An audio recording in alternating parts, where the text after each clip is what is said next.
Catching red flags tonight.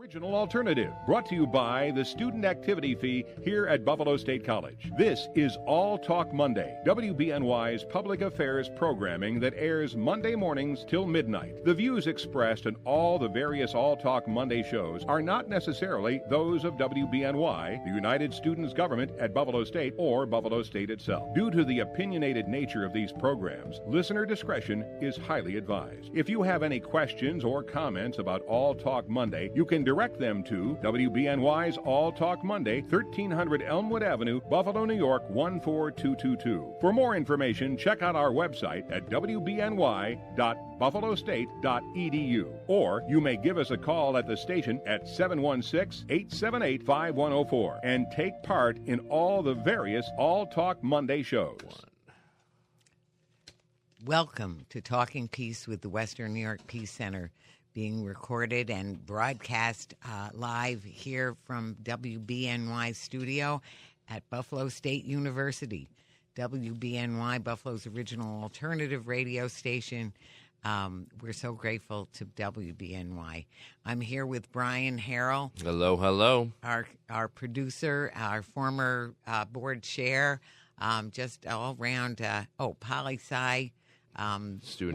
Student, but we all know some things, and we're learning, and we're all still learning. I was just talking about that 5 minutes ago. Mm-hmm. So anyway, WBNY, we're grateful. Also, I'll mention, of course, Greg Harvey, who's such a big help to part of the station, and, of course, Richard Wicca and Think Twice Radio, which also helps us in all kinds of ways with Talking Peace from the Western New York Peace Center. And when I think of that thankfulness, I think of our Haudenosaunee and other Black, Indigenous, and people of color, brothers and sisters, siblings, who know that gratitude is just so important. So no matter what kinds of hardships, injustices, violence, bigotry is wreaking and working against a person or a group, they know that thankfulness is so important, that we still have blessings, and our resistance being one of them. And so they go through the Haudenosaunee. First of all, we are on stolen Haudenosaunee, Seneca, or Onondaga land here at the station, and here in Western New York, land of the Keepers of the Western Door. And they start every event out with a Ganonyo, which is usually often in the language, in their language, and that really thanks Mother Earth. First, thanks all the people that made the gathering possible. Thanks Mother Earth for giving us everything we need for a good life here on this planet. Is thankful for the water, Mini-Wachoni, water is life, so many different ways, and go through all the different, oceans and rivers and streams and, everything from the puddles, the aquifer, to the water that is 70% of our body, how water is just so vital, and then to all the plants and animals, of which they could go through many of the nutritional and medicinal, and actually nutritional are also medicinal plants, and the knowers of the plants, and then the different animals, and we could go on for a while on the animals. Love so many wonderful animals, domesticated or wild and free, or whatever direction that they have, with the deer being the leaders of the animals per the Haudenosaunee. The deer are the leaders of the animals. And then, of course, there's all the different animals. So there's the swimming, crawling, four-legged, and flying creatures, of which the eagle is.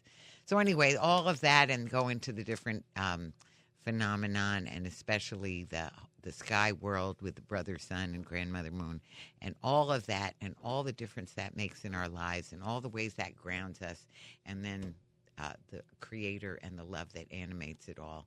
And then they would say Yahweh, and the people would say Nyo. Thank you. Thank you.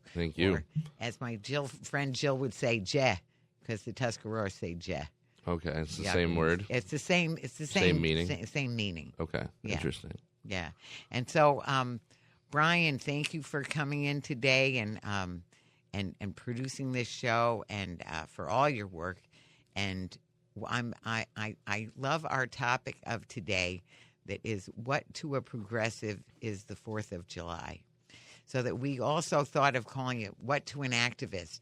Then I thought, well, maybe activist is better. So really, what to really any of us is the 4th of July, but to anybody who really recognizes what this country has been, is doing now, So before we do anything, if we just talk about the values that you think of when you think of course, it's a play on Frederick Douglass's first of two known speeches on the 4th of July. What to a slave is the 4th of July. So what to a progressive is the 4th of July? What are the values you think of with that, Brian? I think I think the best way to celebrate it is it's a reminder of all the work we still have to do. Mm-hmm. But I think it's also okay to take inventory of how far we've come. Sure. I think you can fall into this, and I think that's the popular thing right now is to fall into this, like, there's nothing good about America, and it's pure evil, and every aspect of living here is, the worst of the worst, and you're not even going to go celebrate with your family because you can't stand to participate. And I think you're too lost in the sauce at that point. I think take the day off work, right. Enjoy your family, right, and just remember that the promises that we've made to our citizens we have not yet kept, but there's a lot of people working to make sure we keep them, and I think that's probably the best way to celebrate it. So that is a great way to celebrate it, and I do like, implicit in what you were saying is this thing of the value of encouragement, right, and the value of hope, which to an activist or a progressive, but especially to an activist, hope is vital, because without hope you don't do anything. So and also just celebrating. Actually, you mentioned of celebrating, which is celebrating ourselves, celebrating, as you said, how far we've come. That's another. It's an action, but it's a value too. It's a value that we can really appreciate and really need to do, and we need to do it. I'm always saying, we can't wait till everything is set before we feel good. Oh yeah, no. we need to be here now, and back to the Ganoño, right? That yes, there's so many things that are wrong. The fruit's never ripe enough to pick. Basically, you kind of have to pick it. Well, you do have to pick it. Yeah. Oh, now you're getting me off on another topic though, because about picking or not picking of fruit and other things like that. But anyway, I mean, I do think of truth and love, and they're both in what you said too, in what you were talking about. So the value of truth is to really, tell the truth about what this country is and what it isn't, what we have done, what we started off doing, what we've been doing right along, and what we're doing now, what we hope to be doing. So the truth of the matter in that, with some optimism, but with also realism, and not whitewashing history, as they call it, Yeah. And love, that, seeing people as real people, and we're all flawed, and we're all, a product of, to a certain extent, our times in traditional thinking, no matter how progressive or iconoclastic, radical or whatever a person might be, we still, don't want to throw the baby out with the bathwater, and we need to see what people have done. I mean, I love this. This is Epictetus said, everything, and so everyone has two handles, one by which they can be held, one by which they cannot be held, right?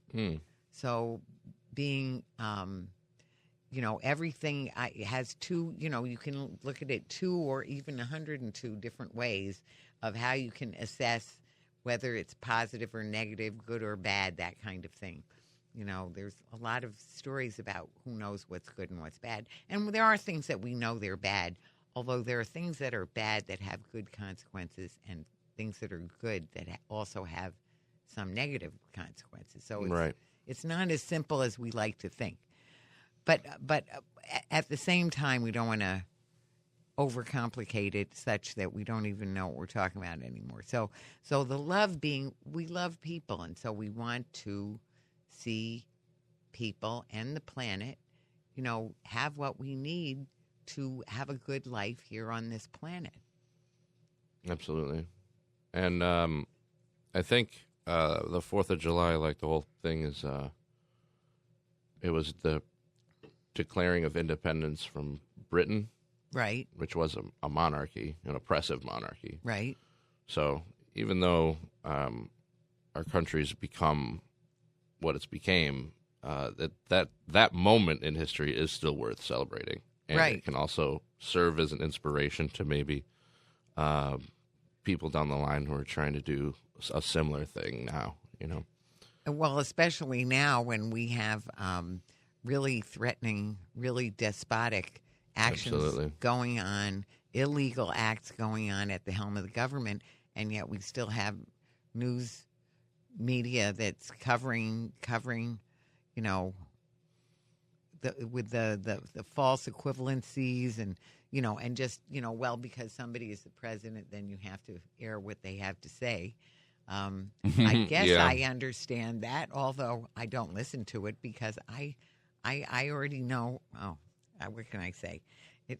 My stomach won't allow me.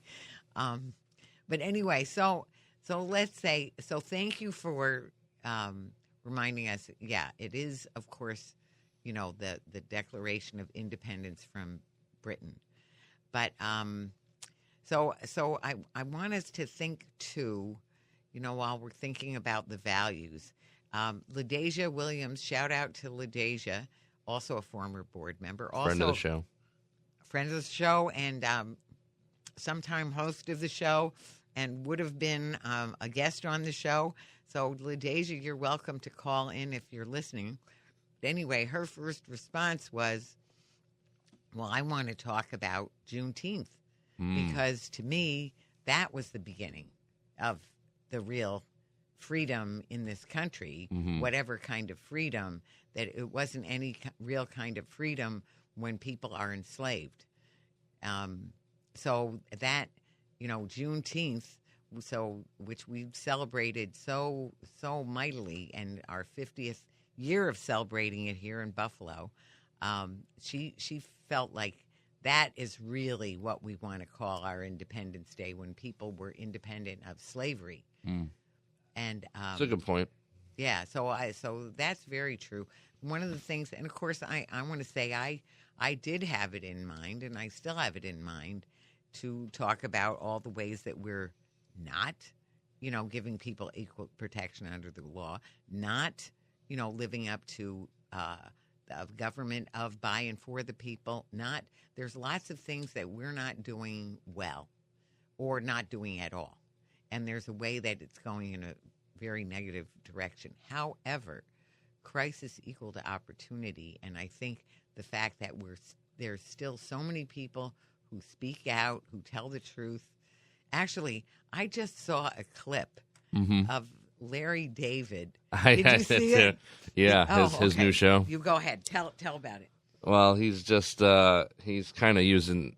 I don't know if it's the whole series or if that's just an episode of the series, but he's kind of using the revolutionary and constitutional fervor of the time when it was signing, and he's humorously poking fun at, like, but wait, what if someone, talking about who, what if a despot were to come and do this? Would there be any checks and balances? And this and that and this and that. And they don't have they don't have an answer for him, and it's just kind of funny. It's when they say, "Oh, well, no, that that couldn't happen. Yeah, no, that person wouldn't be elected." Yeah, though. what kind all of these person? Wonderful what kind of things person would do that? If only, if only, if only. But anyway, I think that is so brilliant, brilliant. Yeah, he really is. He doesn't miss Larry David. He's so funny. And the courage, that I'm going to say that the comedians have shown that is the courage that is lacking, and the integrity that is lacking, largely speaking, in our Congress and in our that's pitiful. In our Supreme Court. So, bringing me back to our Camp Peace Prince and the kids picking democracy as the topic is huge to me. And it just shows how much they're aware of how tenuous it is, because they latched onto that topic and they never wavered, not for a minute. Yeah. And so they're going to do, of course, they're not allowed to fill out the paperwork, so that's fine. They'll be recruiting people to get registered to vote. And then there'll be volunteers, adult volunteers from either, the Peace Center, of course, the Western New York Peace Center, as well as primarily the League of Women Voters, and NYPIRG might be able to give us some volunteers. I'm not sure. I know they're helping us instruct the kids on some of the civics that they're not necessarily getting in school. Well, I mean, I think that's pretty funny. Just to mention that the League of Women Voters probably would have spun the Founding Fathers' heads, probably made their heads spin an organization like that. Right. As well as, I believe the statistic is, I don't have the numbers on me, but I'm fairly certain it was 18% of the population was enslaved during the time of the independence. So they wouldn't be voting either. Right. So, I mean, we definitely have a long way to go, but we're definitely not as the word that comes to mind is barbaric as we used to be. And, humanity is pretty barbaric in the scope of things. So it's important to remember that all the work that we're doing it's in a very long arc to try and get a very imperfect creature in very imperfect societies into somewhat respectable. And I think we're making strides. And so I think that's worth celebrating on the 4th of July as well. Right. No, I think you're quite right. But it's so, when you think about the number of people who were disenfranchised at that time, so it would be the majority of the population, right? Oh, absolutely. By far. Right. The 18% was just the enslaved. But enslaved, I mean, and then the women didn't get a vote. Well, even white men who did not own property couldn't vote either. Right. So that's the vast majority of people could not vote. And unfortunately, there are people working to go in that direction. So it's very, very concerning that there are people working to go in that direction. And some of them disguise it with a lot of tomfoolery or whatever you want to call BS, honestly, where they're saying, about voter fraud and things like that. Oh, my goodness. Which barely exists at all. And they want to make all these impediments to people's ability to vote that are just really about reducing the number of voters so that they will carry the day. And anyway, so that is very concerning. But we also have lots of people who are pushing back, and so that we're, very, very glad to be part of that. I'm curious how you feel about,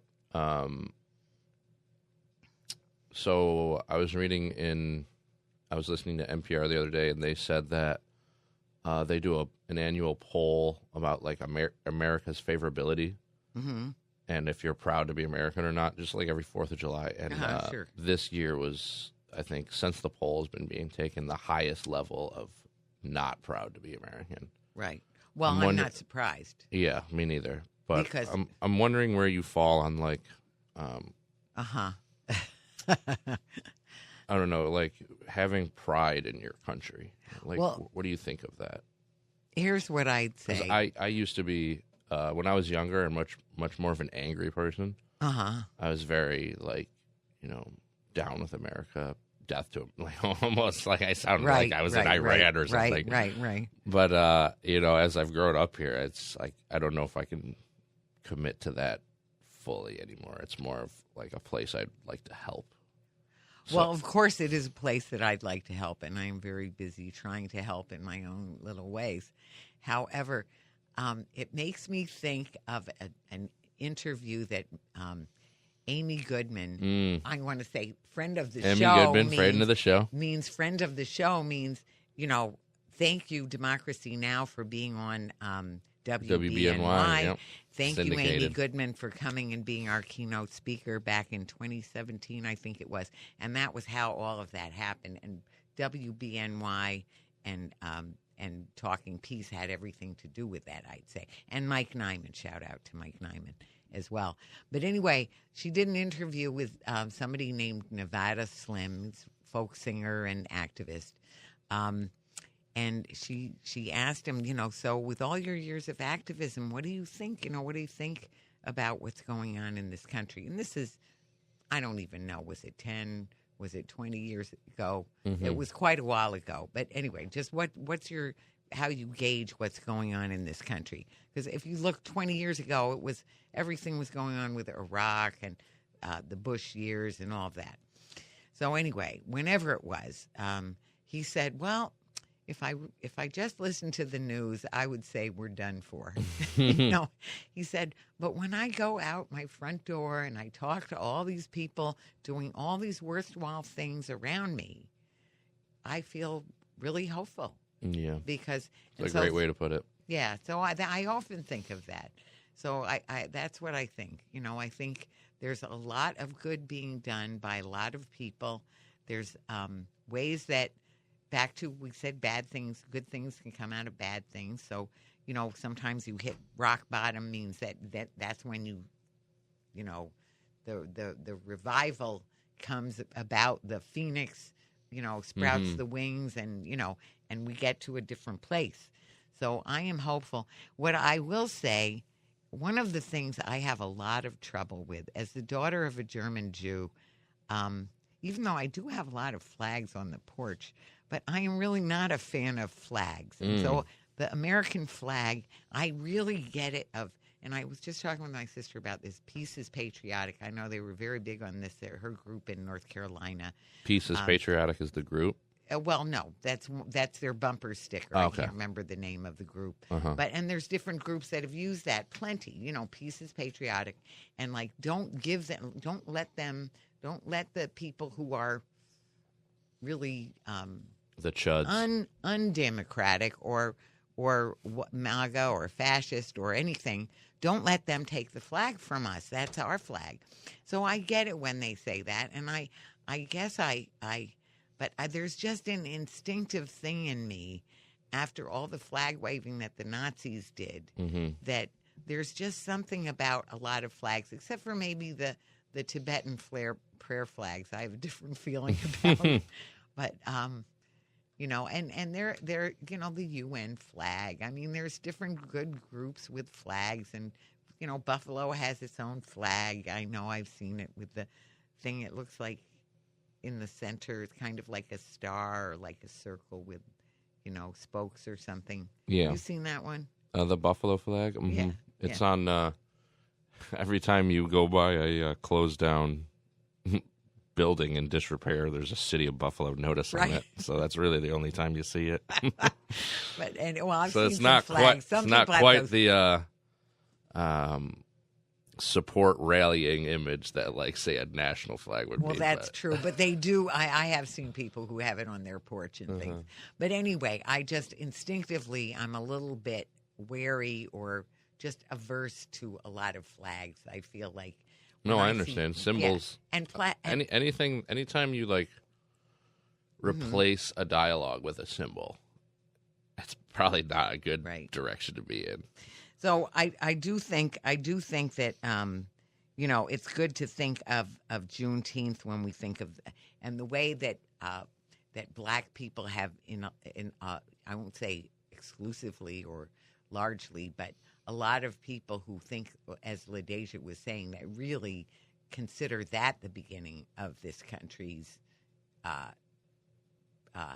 journey towards Justice. being a democracy. And back to democracy now, I want to say democracy now, !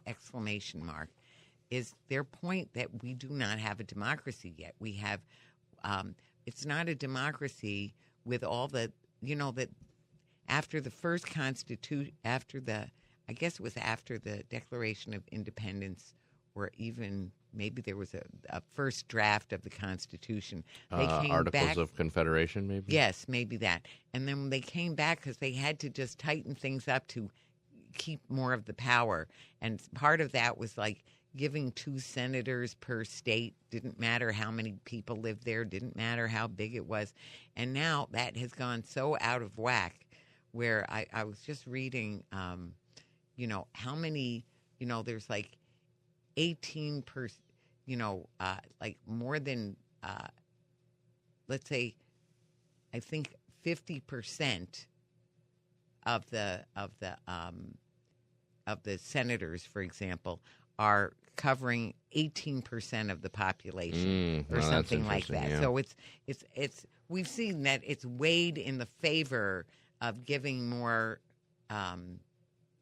power to states, whereas it doesn't matter about the popular vote. The Electoral College, all of that is also a problem. So there's so many ways that we have a very flawed democracy, and it's only proceeded to get worse when Citizens United was put in, so that people can really almost buy elections by just flooding the airwaves. There's a new Supreme Court decision that just came out too recently, right? Where like even the limits on Citizen United were lifted or something. I don't know if you were following that. Right. Well, no, there is something. It kind of got overshadowed by the birthright citizenship ruling. Right. But it was one of 3 rulings that came out. Well, another thing the thing I was more focused on was also that they changed it so that the states that had been the slave holding states, that those states don't have to check their changes in voter registration rules or whatever with anyone. That now there's no racism anymore. Obviously. No, obviously ridiculous. I mean, you look at our carceral system. Look at the results of police shootings. There is still a lot of racism that it's in the air we breathe. It's in the legacy of the history. It's there, very present, and so to just say that people don't, and states and do not need to check and get their voting plans approved when they change things, the requirements for registering to vote, for example, or how they purge their voter rolls, all of that. Yeah. So they've really loosened things up to the benefit of whatever white supremacist, class-based, and just more fascistic, influences are given freedom to go ahead and do what they want without checking. Yeah, it's a shame, truly. Well, so the Supreme Court, so there are ways that our system of checks and balances is very much out of whack right now, because Congress and the Supreme Court are not serving as a check on the executive, and nothing is. And it's just so it falls to us, we the people, and the people who are boldly, and courageously bringing up things, and whether it's Larry David or Stephen Colbert or some of our elected officials, but the thing is, business as usual is not working. So business as usual, we're at some dire straits. But I back to what you said, there has been a lot of progress. There is more awareness. There is, there are civil society organizations that are working hard to make sure that we have what we need.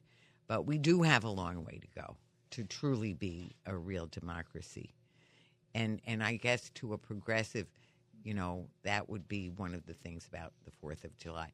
One other thing I want to mention, that part of when I brought this up to Richard Wicca, our producer at Think Twice Radio, when we finished the taping a show on Wednesday, and I said, well, I think we'll do what to a progressive is the 4th of July, and he said, well, to me, I want it to be not Independence Day, but Interdependence Day. Interdependence Day, to really focus on the ways that we are part of a world community and that we all are interrelated and interdependent, especially now with all the globalism. That's good. With the climate catastrophe, with so many things, so many ways that we could all be helping each other, and we are and that's true. It's true globally. It's true very literally about us, in any locale, that if any part of the community is hurting, it will hurt us all. Yeah. Dr. King said something like that, where it's like you're only as affluent as your least affluent members of your community. Right. And then there's the Maya Angelou, a threat to justice anywhere is a threat to justice everywhere. Well, actually, I thought that was Reverend Dr. King who said. Oh, are they both? I think they're both from Dr. King. Yeah. But there is Maya Angelou is the one who said when somebody tells you or shows you who they are, believe them. Yeah. Well, so apparently people either didn't do that or they didn't care or they, whatever it was. I don't know. It's a problem that we're dealing with now. But in the meanwhile, I think that Interdependence Day, and I think Dennis Kucinich was one of the people, maybe he was the one who originated it, but that concept that we're so all interrelated and interdependent, that is not new. And it's sort of like, well, if you cut off your thumb, is the rest of your hand not affected? Mm-hmm. If you cut off your thumb, is the rest of your body not affected? No, it is absolutely highly affected. There'll be no part of you that is uninterested or uncaring about the fact that you have cut off your thumb. No, we are all connected. And that up to the point that, I hate to get so theoretical about it, but even our firm surfaces are not firm surfaces. At the top of them, there's all kinds of molecules that are, right next to other molecules, and it's not, and there's space in between them, more than we think. Sure. So, everything is more porous and more interrelated and interconnected than we can even really fathom. Yeah, and I think people forget that. It's easy to forget that, especially with how atomized everything is now. In our society. Now alienated we all are. I do want to remind people that we take call-ins. So if you have something to share or some thoughts about this conversation, you can call us at 716-878-5104. 716-878-5104. The topic is, how should a progressive celebrate, interpret the 4th of July? What to a properly? Just because I like to, because it is really based on Frederick Douglass's speech. What to a progressive is the 4th of July.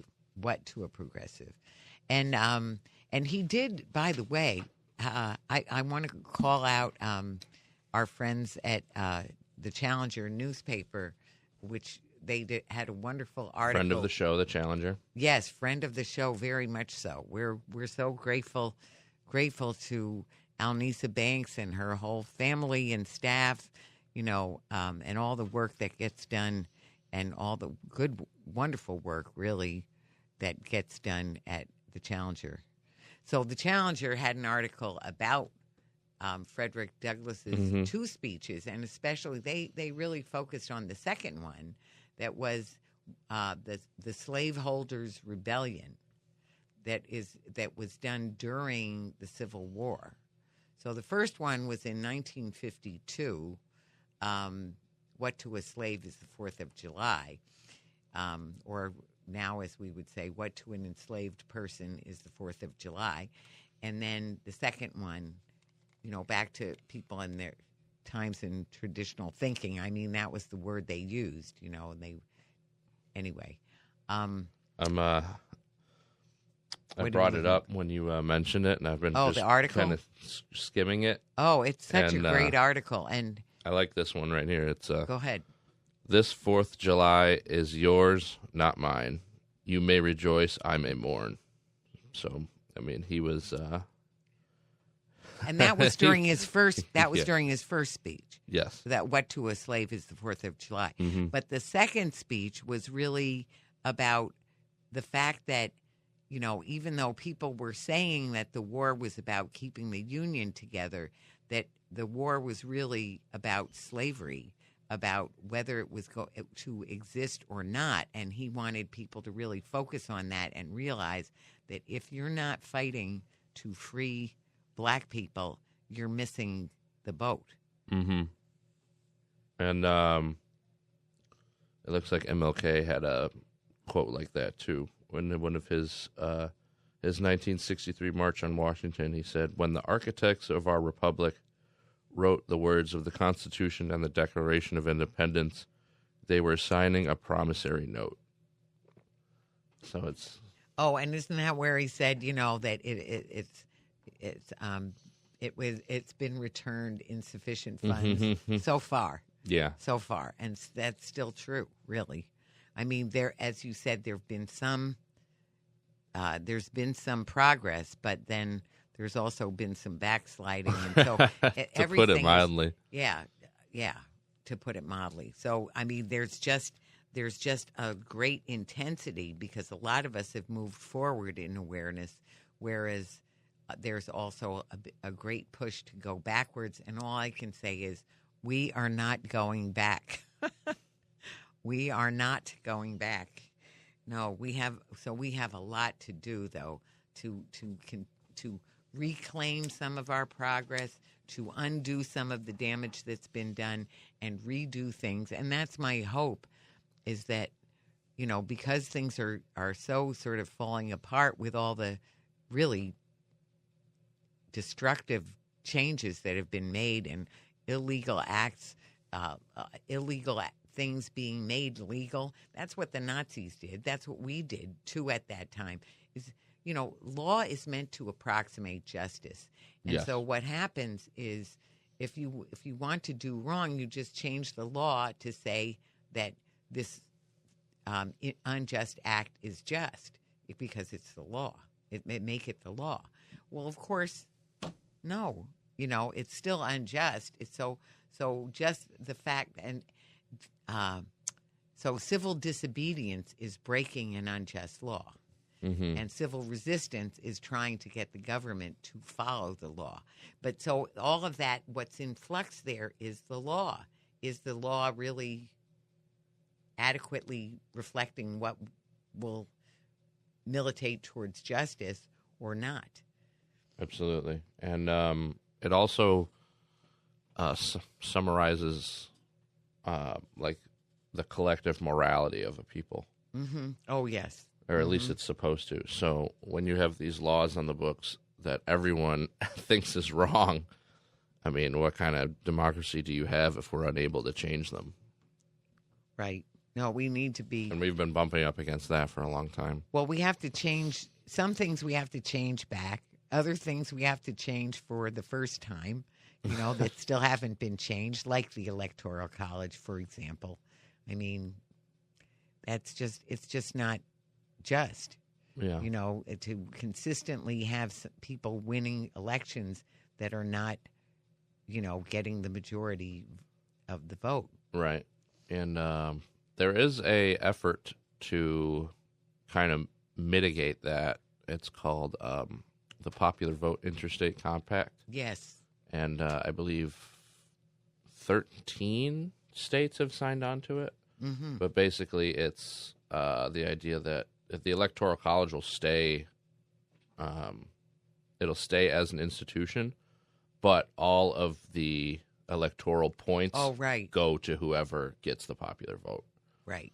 And it's actually, like I said, 13 states have signed on for it. It's gaining traction. So that's another example of like an exciting thing people are working on. I can't remember. Is New York State signed? Yep, right? We're in it. Yeah. So which means that it's kind of hard. I guess the biggest way we could help that get done is by finding out which states haven't approved it yet. And then if we know people there, getting them to focus on that. I'm sure it's all the familiar suspects. Right. Yeah. It's pretty easy. If I had to guess what states haven't signed on for it, I probably could. Yeah, I bet you could. Well, I want to remind people one more time that you can call in and give us your take on the topic. 716-878-5104. 716-878-5104. And if you are liking our conversation and want to support the good work that Western New York Peace Organization does, you can go to WNYPeace.com. .org and become a member. Yeah. Oh, please become a member. And I'm going to say there's lots going on. I am so grateful for our new executive director. And we do have a very cooperative model of functioning. So we just have that is very cool. Wonderful new executive director, our wonderful, not very new office manager. She's been with us, I'd say about a year and a half almost. And so that's Alicia Cabral.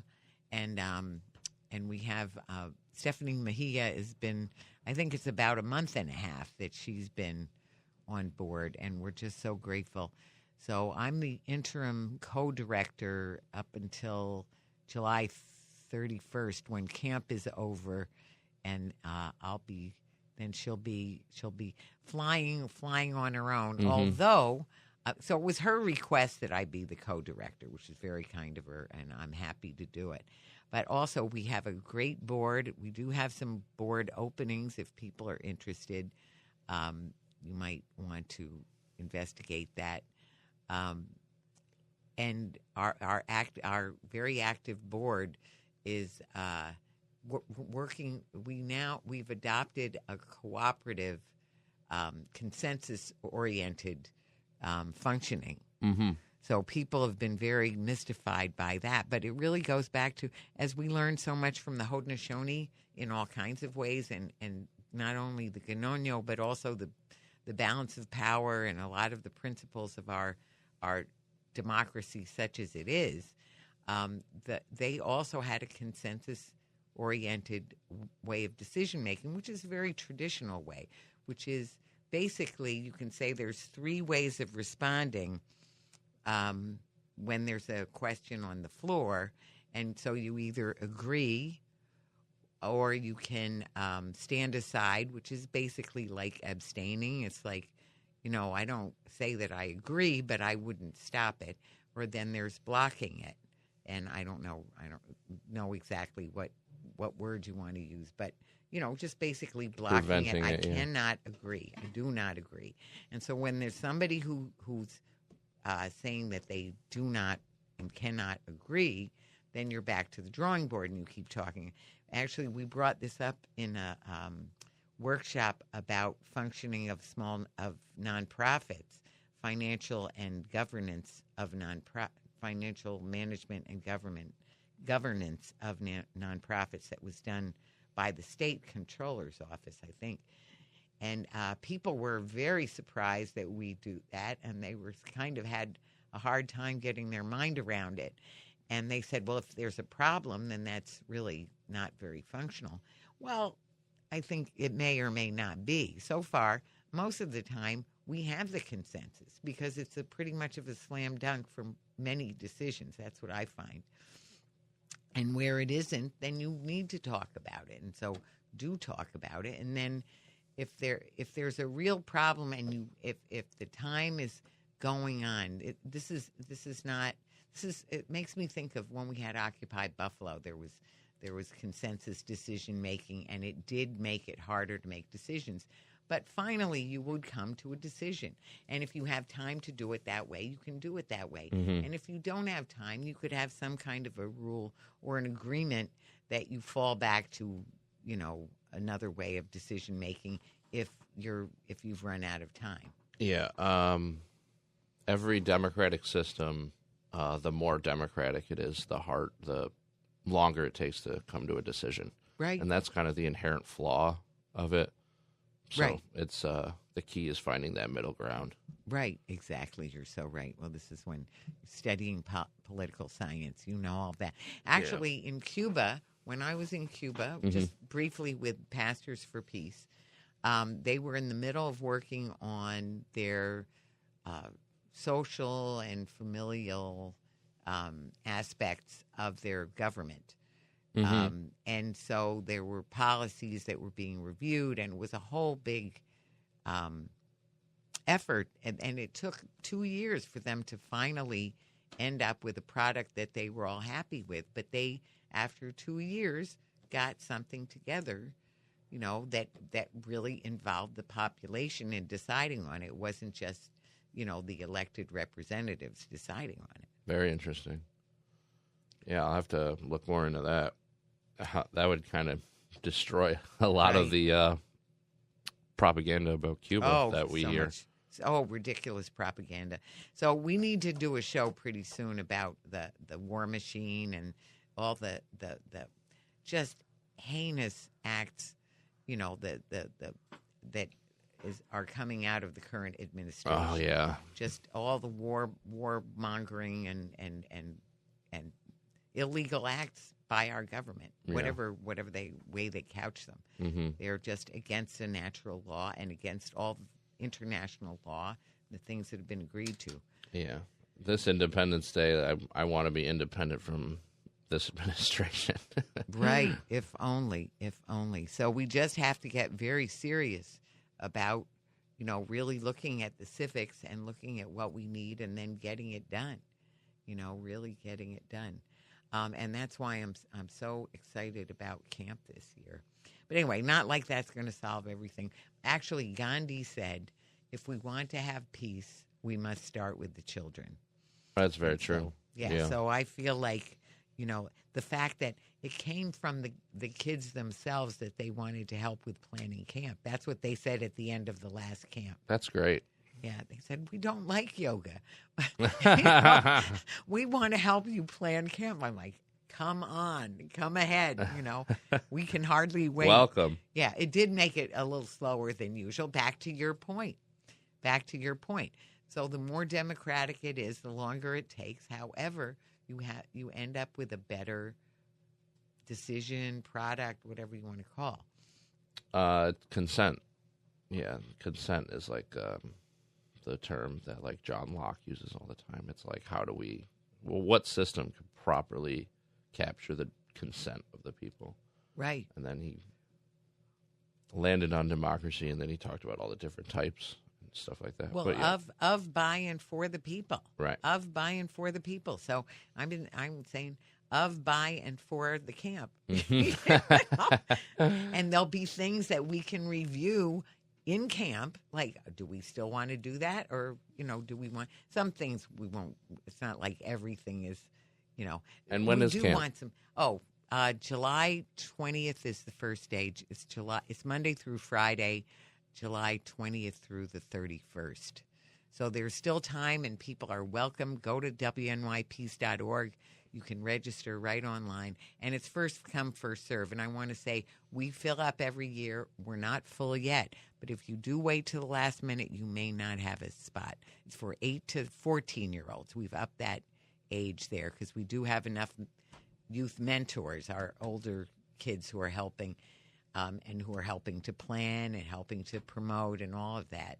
And some of them are coming from the Erie County Youth Employment Program, I'm happy to say. Oh, very nice. Yeah. I heard about the cuts to that. Oh. There were cuts to that. They're not as... Well, I think that might be one of the reasons why. The sign-on was, like, shorter than normal, and there's, like, less spaces than normal.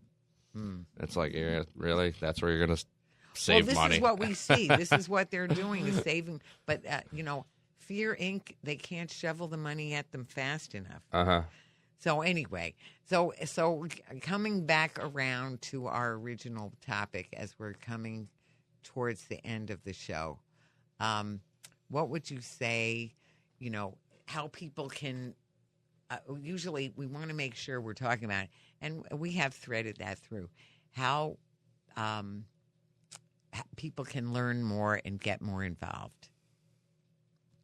By going to the Peace Center's website, getting involved and becoming a member and supporting the great work that the organization does. Oh, otherwise, just talk to your neighbors and don't watch the news so much, because if you do, you think we're cooked, but we're not as bad as they try to make us seem. Very good. Those are all great points. And actually, Stephanie Mejia is very big on the talk to your neighbor thing and talk to other people, which I'm big on that too. I mean, I think it's always important. When people say don't talk about politics or religion, I want to say that's almost all I talk about. Except for music. I'll talk a bit about music too. But yeah, same. Yeah, no, we need to. I know you do. That's a whole nother. I'm not going to get distracted off onto that yet. Although I could say shout out to Pausa Art House is having some nice jazz this coming weekend on. Pausa's a fantastic venue. Yeah, Susie Lewis Friedman. But anyway, it's such an important topic. What to a progressive, what to an activist is the 4th of July. And I loved your answer right off the bat, that it really is about, just assessing. Yeah. It's a time to sort of recognize what we have done, what we've learned. It's like New Year's for activists. It's like, how far have we come? How far do we have to go? What's our priority for this year? Who was free then? Who needs to be liberated now? Right. And what the ways that we can do it. So we're working together. We're all in this together. And don't get so burnt out on how evil the empire is. You don't go have a hot dog with your family. Oh, right. Right. Well, we need our families, too. And we need our days off work. And we do need our days off work.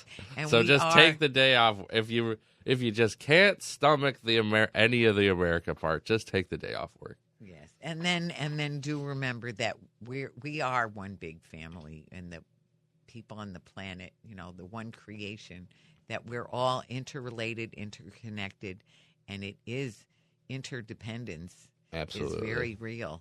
So happy Interdependence Day. Interdependence Day. To a world without borders. Right. Well, so I want to say this, thank you so much, Brian, for all you do and for putting this together with me, for being here with me for this show. And I want to say this is Talking Peace, and together we've been talking peace in truth and love. Nyahweh. Nyaw. Hey, it's Michaela from Speria, and you're listening to 91.3 FM, WBNY. Our friends at Prevention Focus Incorporated would like to wish all of our listeners a safe and happy holiday season, and remind everyone to please be responsible.